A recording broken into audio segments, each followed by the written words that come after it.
salvación. Es el río del Señor que nace de su corazón. Nunca se secará, esta ciudad se alegrará. ¿Alguien está listo?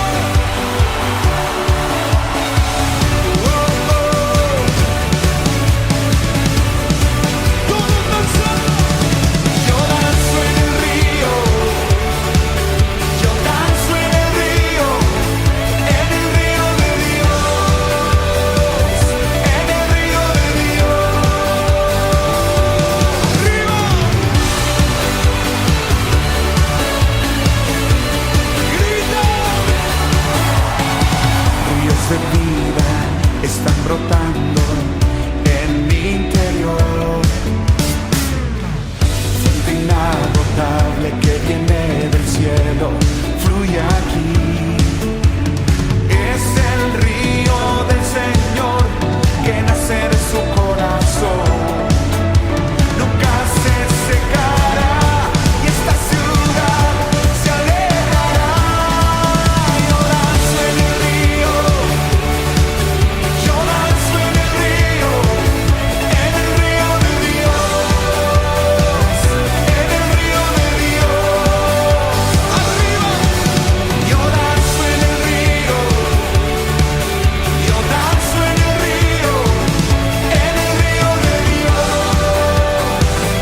en el río de Dios. Y Nueva York grita.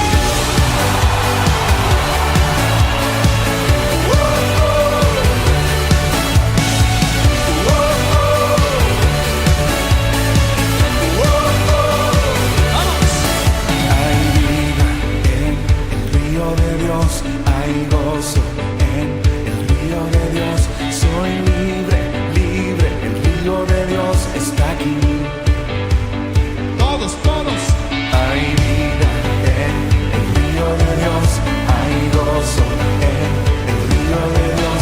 Soy libre, libre, el río de Dios está aquí. ¿Listo? Un, dos, tres. Hay vida en el río de Dios, hay gozo en el río de Dios. Soy libre, libre, el río de Dios está aquí. Grita. Yo danzo en el río. Yo danzo en el río de Dios, en el río de Dios. Yo danzo en el río. Yo danzo en el río de Dios, en el río de Dios. Soltando. Hay vida en el río de Dios, hay gozo en el río de Dios. Soy libre, libre, el río de Dios está aquí. Todos juntos. Hay vida en el río de Dios, hay gozo en el río de Dios. Soy libre, libre, el río de Dios está aquí. Grita.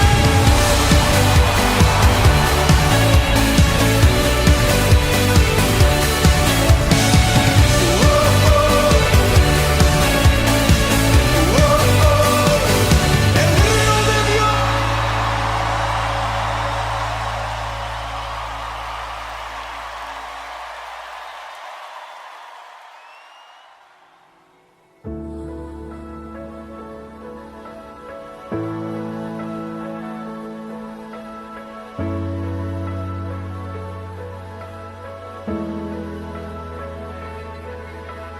Corro como niño, corro como hijo, vengo a refugiarme a tus pies. Corro a ti sediento, corro a ti hambriento, sacia y llena todo mi ser. Te doy mi alabanza, mi mejor fragancia. Puedes respirar mi adoración. adoración. Con manos alzadas peleo mis batallas. El cielo abres, hoy puedo ver. Impresionante es tu gloria. Impresionante es tu poder. Impresionante es tu presencia. Tú estás aquí.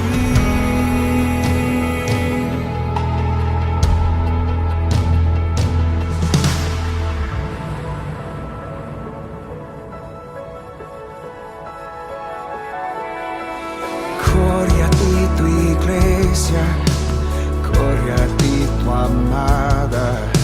Nos basta hoy tu gracia y perdón. No nos moveremos, permaneceremos. Nuestra recompensa eres tú. Te doy mi alabanza, mi mejor fragancia. Puedes respirar mi adoración. Con manos alzadas peleo mis batallas. El cielo abres, hoy puedo ver. Impresionante es tu gloria. Impresionante es tu poder. Impresionante es tu presencia. Tú estás aquí.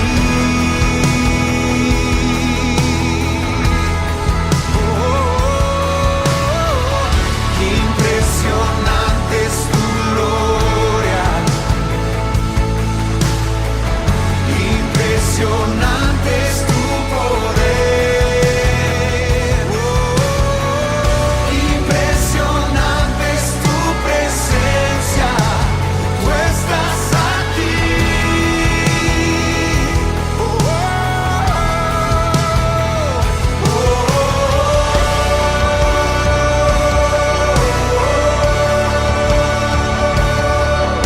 Impresionante es Jesús. Impresionante es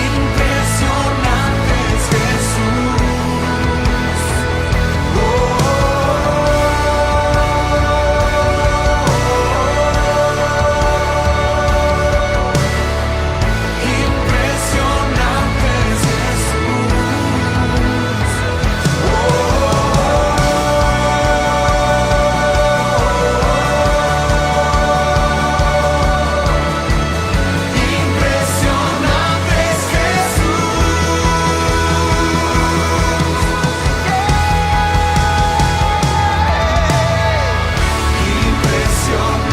es Impresionante es tu gloria.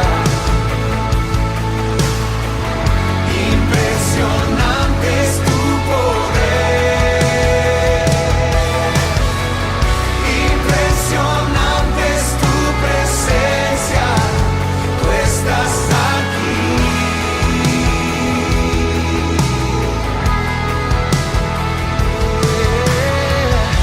Impresionante es tu gloria.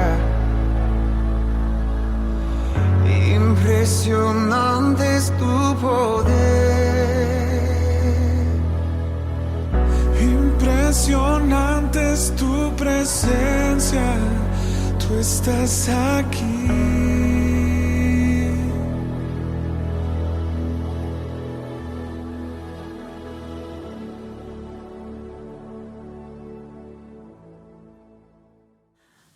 Muy bien, nos da mucho gusto en este día poder saludarles ahí donde usted nos está mirando, donde nos está sintonizando. Para nosotros es un placer y es un privilegio poder estar aquí con ustedes una vez más. El día de hoy vamos a estar compartiendo un tema muy importante referente a lo que es la vida en sí del humano.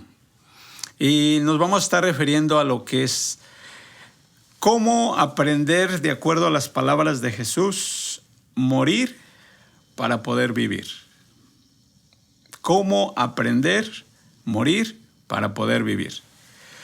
El Evangelio según San Mateo capítulo 10, versículo 28 dice de la siguiente manera: no temáis a los que matan el cuerpo, mas el alma no pueden matar.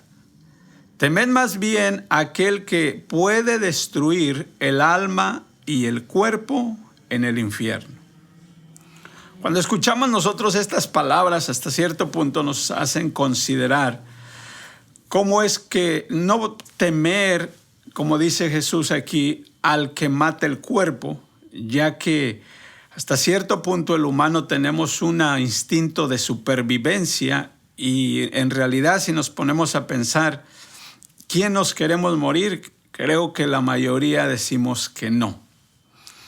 ¿Por qué Jesús nos habla en este relato el que no temamos al que mata el cuerpo? Es lo que vamos a estar nosotros mirando y sobre todo haciendo hincapié en la segunda parte que dice: temed más bien a aquel que puede destruir el alma y el cuerpo en el infierno. Miramos nosotros a través de las Escrituras que la Biblia nos habla hasta cierto punto de lo que es dos formas o dos aspectos de vida. Nos habla por un lado lo que es la vida física, la vida natural, la vida humana o temporal, como tú y yo la podamos mirar.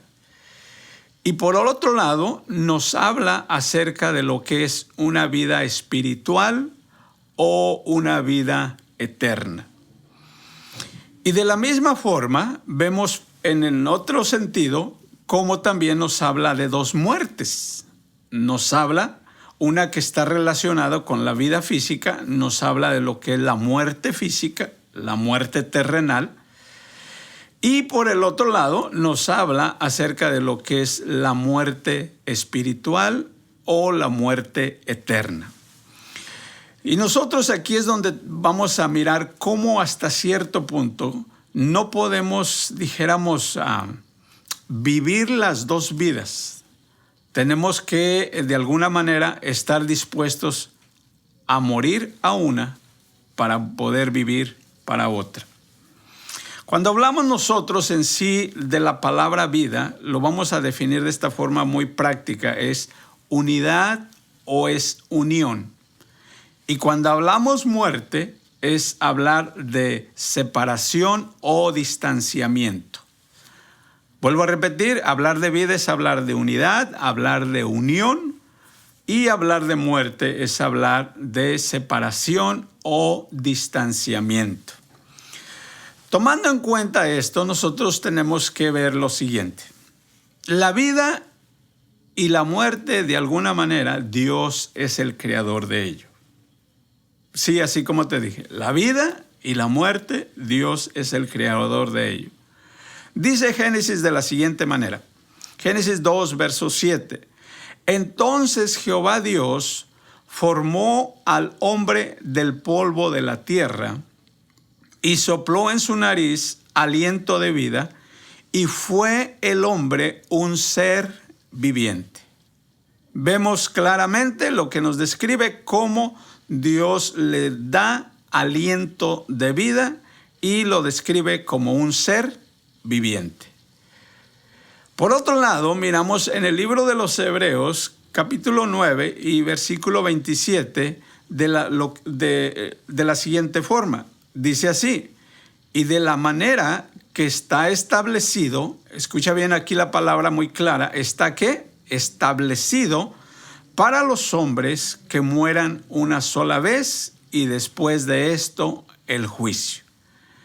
Entonces nosotros podemos mirar ambos aspectos. Por un lado vemos cómo Dios da la vida y por otro lado Él mismo ha dejado establecido que así como se nos ha dado la vida, llegará el momento en que la tomará una vez más.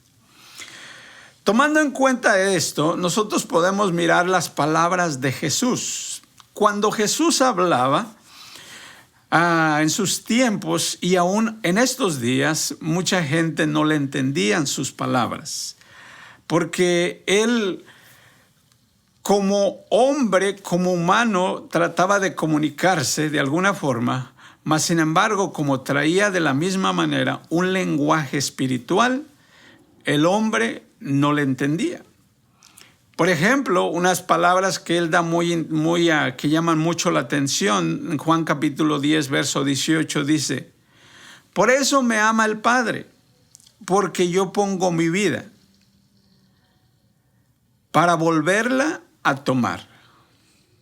El hecho de nosotros escuchar esta frase que Jesús dice, yo pongo mi vida, y de la misma forma dice, yo la puedo volver a tomar. Humanamente nosotros no podemos concebir esto.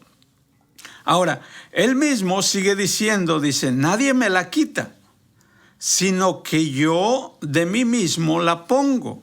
En otras palabras, estoy dispuesto a ofrecer mi vida. Y fíjese cómo dice, tengo poder para ponerla y tengo poder para volverla a tomar.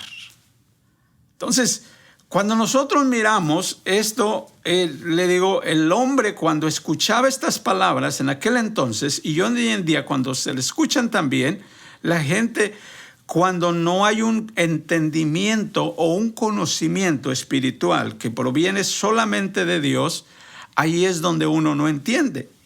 Y él lo dijo muy claramente para concluir este pasaje: este mandamiento recibí de mi Padre. ¿Cuál era el mandamiento? Que tenía el poder, que tenía la autoridad de poner la vida y volverla a tomar. Jesús mismo pasó por este proceso. En el proceso donde él, como humano, tuvo que venir y nacer de una forma, dijéramos, común, de una forma natural, como los hombres nacemos hasta cierto punto. Lucas capítulo 2 dice de la siguiente manera, el verso 18.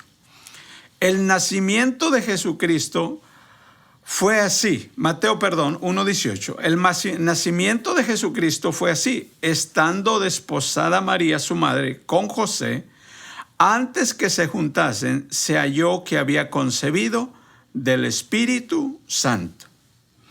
Verso 25 dice, pero no la conoció hasta que dio a luz a su hijo primogénito y le puso por nombre Jesús.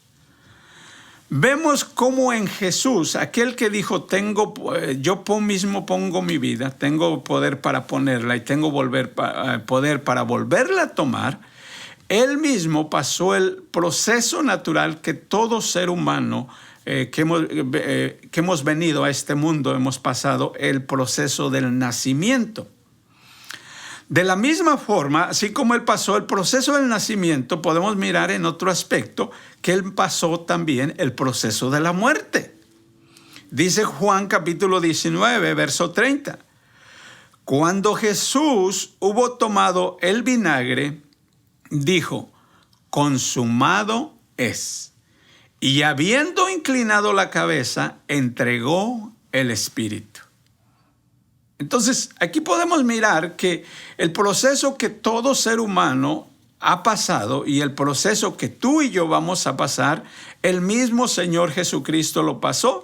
Un día vino a este mundo como hombre, tomó forma de hombre, se ocurrió ese nacimiento y de la misma manera, un día también llegó el momento donde él entregó su propia vida. Ahora, entendiendo nosotros todo esto, tenemos que analizar un aspecto que es una realidad de la vida. En esta vida, fíjense bien, alguien dijo, nacemos llorando y es común que podamos ir con tristeza o llorando de la misma forma. ¿A qué me refiero a esto? La Biblia nos explica un poco acerca de cómo es la vida hablando en este mundo. El libro de Job nos describe una parte, dice de la siguiente manera. El hombre nacido de mujer es corto de días y harto de sinsabores. La palabra que quiero que tú y yo podamos tener en mente, harto de sinsabores. ¿Por qué digo esto? Porque, como dije, nacemos llorando y posiblemente morimos en dolor o en tristeza. Es algo natural que el hombre pasa ese proceso. Apocalipsis describe un poco acerca de lo que existe en la vida que tú y yo sabemos que hay. Número 1, Dios dice, enjugará a Dios toda lágrima de los ojos de ellos. En estos días, quizás, vamos a decir, haya gente llorando por diferentes razones, y una de ellas principalmente por dolor. Luego dice, no habrá más llanto, no habrá más lágrimas. No habrá más clamor ni habrá más dolor, porque las primeras cosas pasaron. Está relacionado hasta cierto punto, como dijo Job, en la vida del hombre corta de días y harta o harto de sinsabores. Y para corroborar esto, nuestro Señor Jesucristo dio una enseñanza muy clara a los mismos seguidores de Él, y les dijo, estas cosas os he hablado para que en mí tengáis paz. Fíjese cómo muy interesante para usted y para mí que hemos decidido seguir a Jesús. Primeramente dice que podemos tener en él paz. Y luego continúa diciendo con lo siguiente, en el mundo tendréis aflicciones. ¿Qué quiere decir con esto? Que no importa que tú y yo ya seamos creyentes, o quizás tú que me estás escuchando no seas creyente, no seas seguidor de Jesús, todos en una u otra manera vamos a tener aflicciones, vamos a tener problemas, vamos a tener dificultades. Es algo que Dios mismo lo dejó escrito. Ahora, cuando nosotros vamos entendiendo todo esto, aquí hay una pregunta que yo quiero que tú y yo nos hagamos en este momento. ¿Qué es mejor? ¿El tiempo de nacer, hablando humanamente, o el tiempo de morir? Piensa por un momento. ¿Qué es mejor? ¿El tiempo de nacer o el tiempo de morir? Déjame comparto lo que Dios nos dice en este aspecto. Eclesiastés capítulo 7 dice de la siguiente manera. Mejor es la buena fama que el buen ungüento. Y mejor, escucha bien, el día de la muerte. Diga conmigo, mejor el día de la muerte que el día del nacimiento. Mejor es ir a la casa de luto que a la casa del banquete. Porque aquello es el fin de todos los hombres, y el que vive lo pondrá en su corazón. Mejor es el pesar que la risa, porque con la tristeza del rostro se enmendará el corazón. Salomón, escribiendo estos pasajes, él llegó a la conclusión que era mejor. En otro pasaje lo dijo, es mejor el fin del negocio que el principio. Entonces, cuando nosotros vemos esto y vamos conociendo y familiarizándonos y Dios dándonos el entendimiento, entonces a la muerte nosotros ya la podemos mirar desde un punto de vista totalmente diferente. Para esto nosotros podemos que considerar algunas cosas, y te voy a compartir un pasaje para que tú y yo podamos nosotros analizar una historia que encontramos nosotros en el libro de Génesis.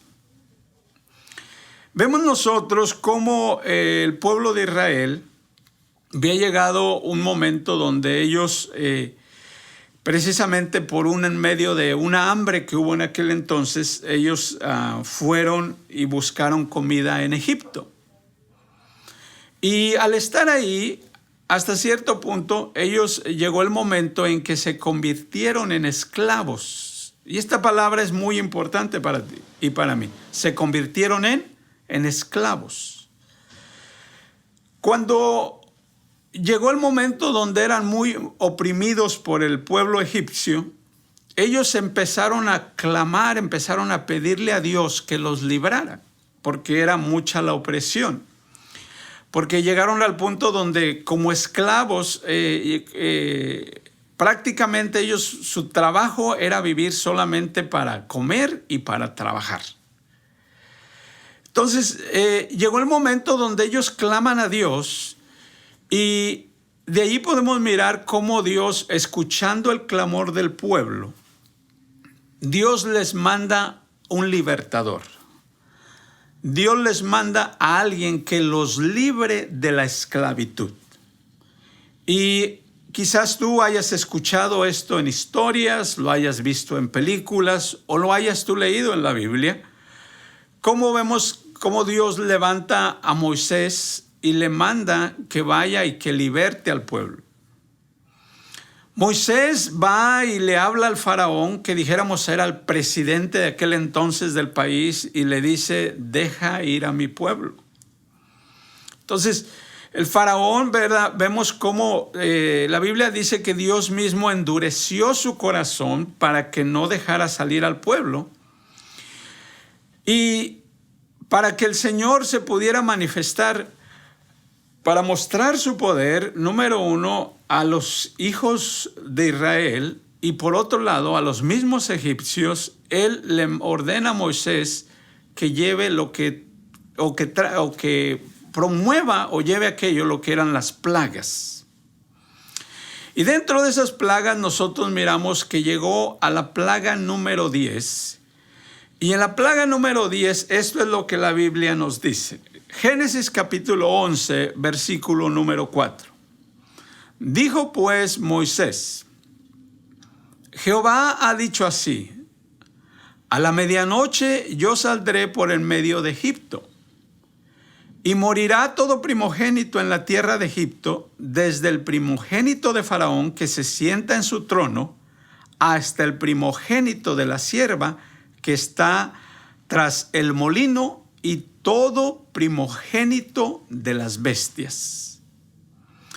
Y habrá gran clamor por toda la tierra de Egipto, cual nunca hubo ni jamás habrá. Vemos nosotros cómo aquí en este pasaje Dios ya había dictaminado que todo primogénito del pueblo de Egipto iba a morir. Y aquí nosotros podemos mirar una comparación muy interesante, porque si leemos, por ejemplo, otro pasaje, otro versículo más adelante, mire cómo dice en el versículo número 7. Fíjese lo que dice: pero contra todos los hijos de Israel, desde el hombre hasta la bestia, ni un perro moverá su lengua, para que sepáis que Jehová hace diferencia entre los egipcios y los israelitas. Démonos cuenta de lo siguiente. Dios ordena, en otras palabras, que va a pasar lo que la Biblia describe como el ángel de la muerte. Y iba a llegar a cada uno de los hogares egipcios, y el primogénito, o dijéramos el primer hijo nacido de ese hogar, de ese matrimonio, de acuerdo a lo que Dios había dictaminado, iba a morir. Pero por el otro lado, miramos cómo la Biblia nos dice que contra todos los hijos de Israel, desde el hombre hasta la bestia, ninguno, en otras palabras, iba a morir. Y aquí cuando nosotros escuchamos o vemos este pasaje, de alguna manera nosotros pudiéramos decir, pero es que aquí Dios es injusto. Y aquí es donde yo quiero que tú y yo entendamos lo siguiente. Cuando tú y yo nacimos, escúchame bien, la Biblia dice que hemos nacido en pecado. La palabra pecado, pudiéramos decirlo de otra manera, en contra o fuera de lo que es el mandamiento o los principios de Dios. Y quizás tú dijeras, pero ¿cómo es que yo nací y yo nací fuera de los mandamientos o de los principios de Dios? Desde que nuestros padres Adán y Eva decidieron pecar, dice la Biblia que por cuanto el pecado entró al mundo por un hombre y por un hombre la muerte, así la muerte pasó, escucha bien, a todos los hombres por cuanto todos pecaron.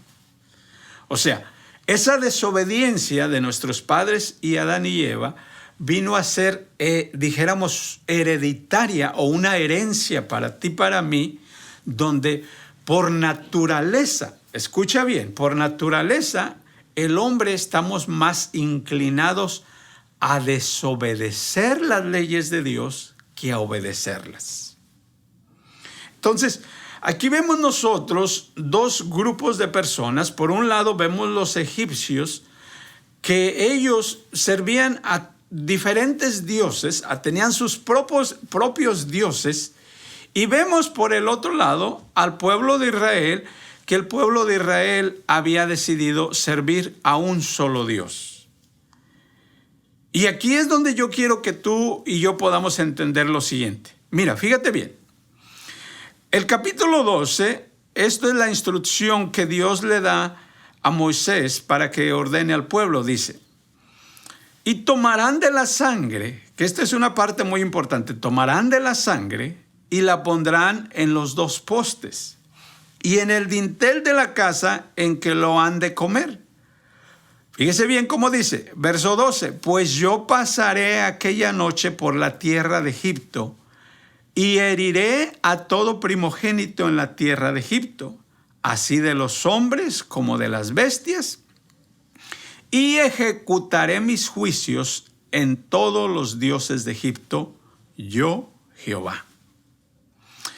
Y la sangre os será por señal en las casas donde vosotros estéis, y veré la sangre y pasaré de vosotros, y no habrá en vosotros plaga de mortandad cuando hiera la tierra de Egipto.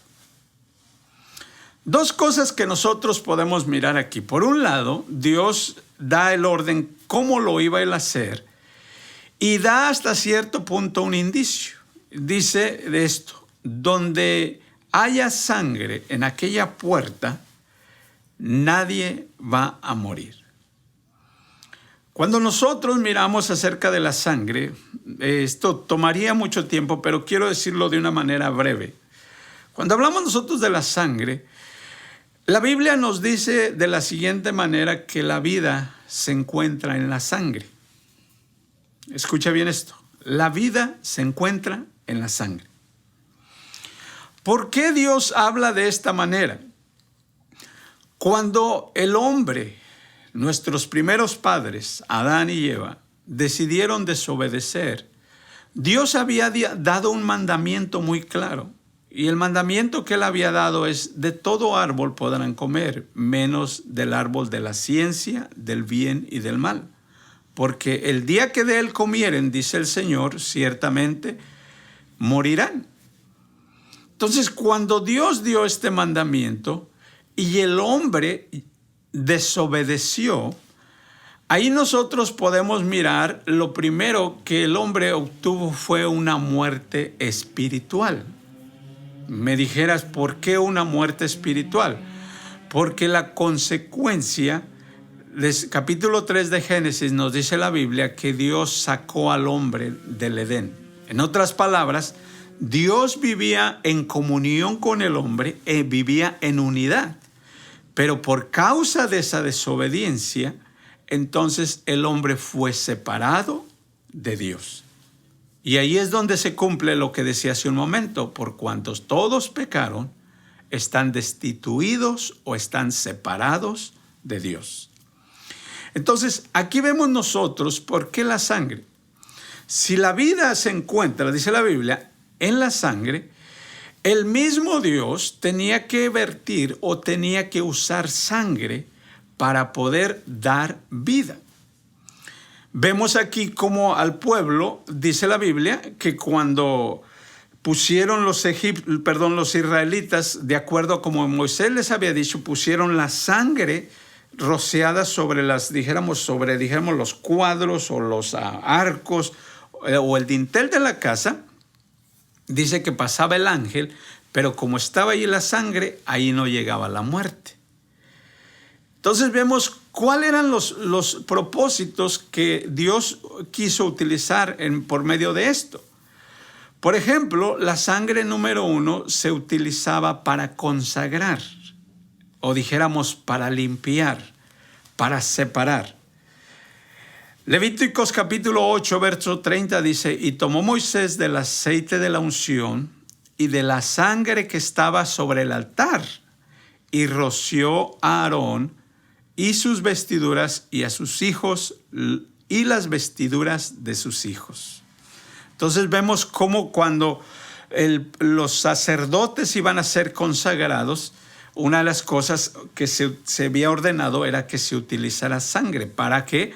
Para purificar, para limpiar. Hebreos nos lo dice de una manera un poquito tomando como referencia lo que es el libro de Levíticos. Dice de esta forma, diciendo, Hebreos 9:20, esta es la sangre del pacto que Dios ordenó. O sea, Dios dio una ordenanza que por medio de la sangre, que era la vida, se podía purificar. En otras palabras, se podía quitar la muerte para que entrara la vida. Y sigue diciendo el verso 21, y de la misma manera roció con sangre tanto el tabernáculo como todos los utensilios del ministerio. Y mire lo que dice el verso 22. Y según la ley, casi todo es purificado con sangre. Y sin derramamiento de sangre, escucha bien lo siguiente, no hay perdón.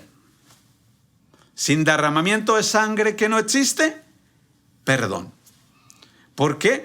Porque lo que viene a ser la sangre es, en otras palabras, quitar la muerte y dar vida. Esto hasta cierto punto, otra vez, cuando uno lo escucha por primera, por segunda, tercera vez, quizás uno no lo logra comprender. Pero yo estoy seguro que si tú y yo nos manteníamos escuchando la palabra de Dios, tú y yo cada día podamos entender y darnos cuenta cuán valioso y cuán importante significado tiene para nosotros. Hebreos de la misma manera habla acerca de esto y dice, y no por medio de la sangre de machos cabríos y de becerros. Ahora fíjese cómo habla de Cristo, sino por medio de su propia sangre.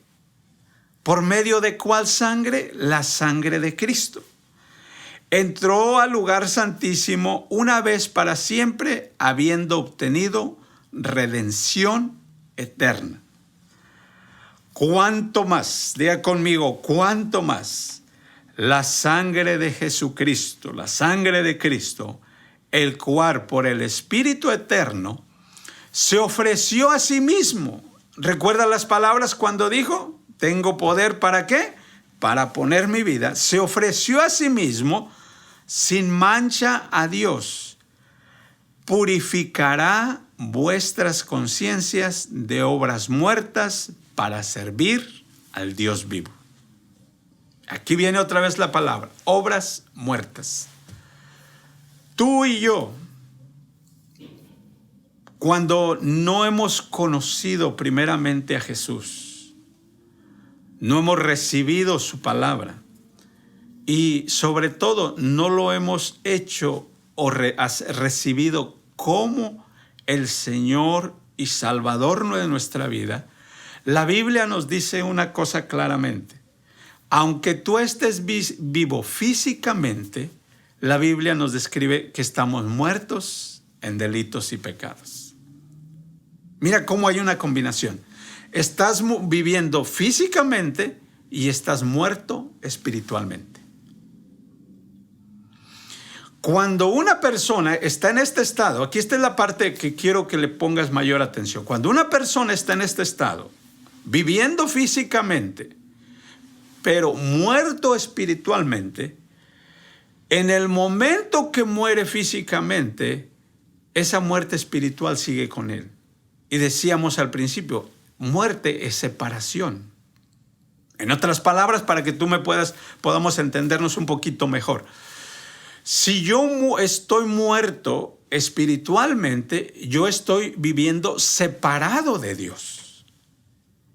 Y aquí es un pasaje donde Jesús a nosotros nos habla, y otra vez son pasajes que en un principio uno no puede comprender cuando Jesús dijo, separados de mí nada podéis hacer.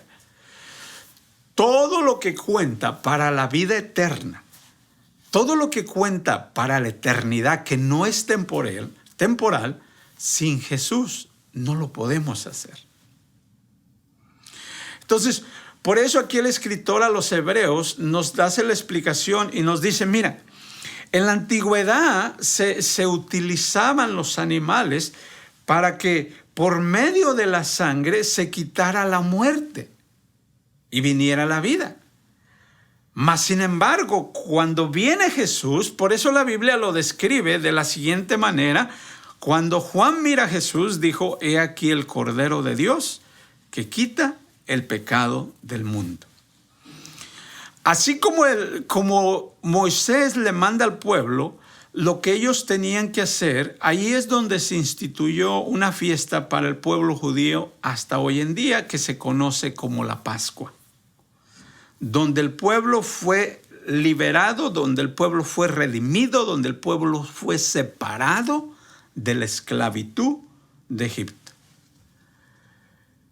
Y Jesús, la Biblia nos dice, 1 Corintios capítulo 5, verso 7, dice de esta forma, limpiad la levadura vieja para que seáis masa nueva, así como lo sois sin levadura.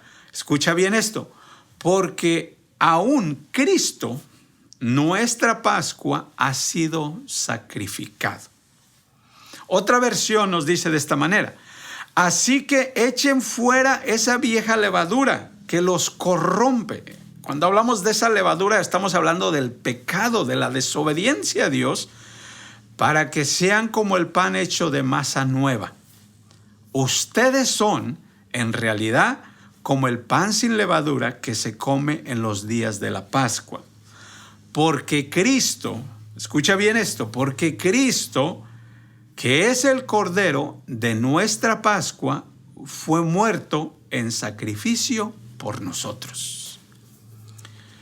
Por eso la Biblia, el mensaje principal que tiene para ti y para mí es este, porque de tal manera amó Dios al mundo, que ha dado a su Hijo unigénito, para que todo aquel que en él cree no se pierda, mas tenga vida eterna. Entonces, ahora aquí va el punto principal.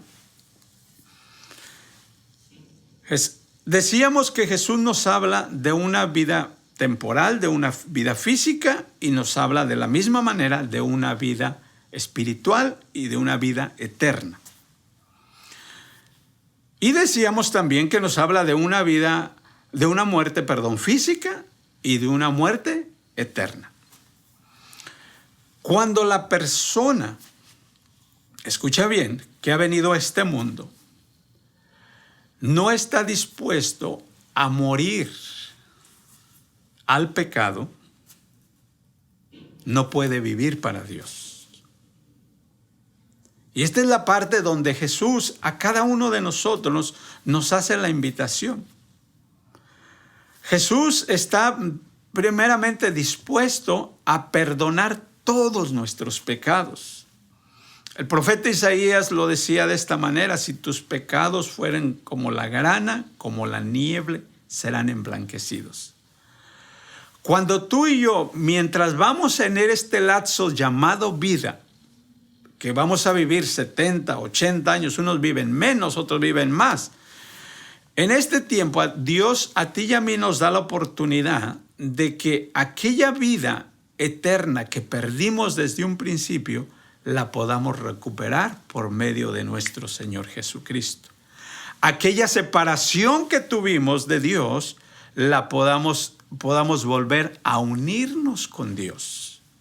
Por eso la Biblia dice muy claramente que Dios estaba con Cristo, reconciliando consigo al mundo, no tomándoles en cuenta sus pecados. Y Él nos mandó a que llevásemos este servicio o este ministerio de reconciliación, de que podamos volver a unirnos a Dios. Cuando tú y yo decidimos unirnos a Dios, te tengo una buena noticia. Las palabras que Jesús dijo en Mateo, estas son las que tienen que hacer eco el día de hoy en tu vida. No temáis al que mate el cuerpo, porque el cuerpo, queramos o no, un día tiene su fin. Ya lo miramos. Jesús dijo, temed aquel que después de matar el cuerpo puede destruir el alma en el lago de fuego o en el infierno. Cuando tú y yo decidimos hacer a Jesús el Salvador, el Señor, el Dios de nuestra vida, quien decidimos servirle de todo corazón, Él nos promete estar no solamente en esta vida con nosotros. Por eso dijo, he aquí yo voy a estar con ustedes todos los días hasta el fin, sino que cuando partamos de esta vida podamos continuar con Él por toda la eternidad. Te leo un par de pasajes para ir concluyendo. Apocalipsis capítulo 20 dice, verso 14 dice de la siguiente manera: y la muerte y el Hades fueron arrojados al lago de fuego. Esta es la muerte segunda. El lago de fuego no fue hecho para ti, no fue hecho para mí. Vemos nosotros aquí, Apocalipsis lo describe. La muerte y el Hades fueron lanzados al lago de fuego. Capítulo 21, verso 8 dice, pero los cobardes, aquí es donde viene el problema, los cobardes, los incrédulos, aquellos que no quisieron creer este mensaje, que Jesús le podía librar de la muerte segunda. Los abominables, los asesinos, los inmorales, los hechiceros, los idólatras y todos los mentirosos, escucha bien esto, tendrán su herencia, tendrán su parte, tendrán su lugar en el lago de fuego que arde con fuego y azufre. Esta es la muerte segunda. Y capítulo 2, versículo 11 de Apocalipsis dice, el que tiene oído, oiga lo que el Espíritu dice a las iglesias. El vencedor no sufrirá daño de la muerte segunda. Y termino con este pasaje. Bienaventurado, diga conmigo bienaventurado. Yo quiero ser bienaventurado o yo soy bienaventurado. Y santo es el que tiene parte en la primera resurrección. La muerte segunda no tiene poder sobre estos, sino que serán sacerdotes de Dios y de Cristo y reinarán con Él 1000 años. Quiero decirte a ti, amigo, que me escuchas, que quizás has estado escuchando la palabra de Dios. Dios te está haciendo una invitación. Él quiere que pases de muerte a vida, para que cuando mueras puedas continuar con vida. En otras palabras, es que Él quiere darte vida espiritual mientras estamos aquí en esta tierra, para que cuando mueras físicamente puedas continuar con esa vida eterna con Jesús. Y solamente lo podemos hacer a través de Jesús, el cual dijo que Él era el camino, Él es la verdad y es la vida. A ti que estás escuchando, te invito para que recibas a Jesús, para que lo hagas el Señor y el Salvador de tu vida, para que Él perdone todos tus pecados y, como dice su palabra, escriba tu nombre en el libro de la vida. Y para ti que conoces a Jesús y te has desviado, te has alejado, has estado en desobediencia a Jesús, yo te invito a que te reconcilies con Él. Dice el Señor que si alguno hubiese cometido pecado, abogado tenemos para con el Padre, a Jesucristo el justo, el cual nos limpia de todo pecado, dice su palabra, y la sangre de su Hijo Jesucristo nos limpia de todo pecado.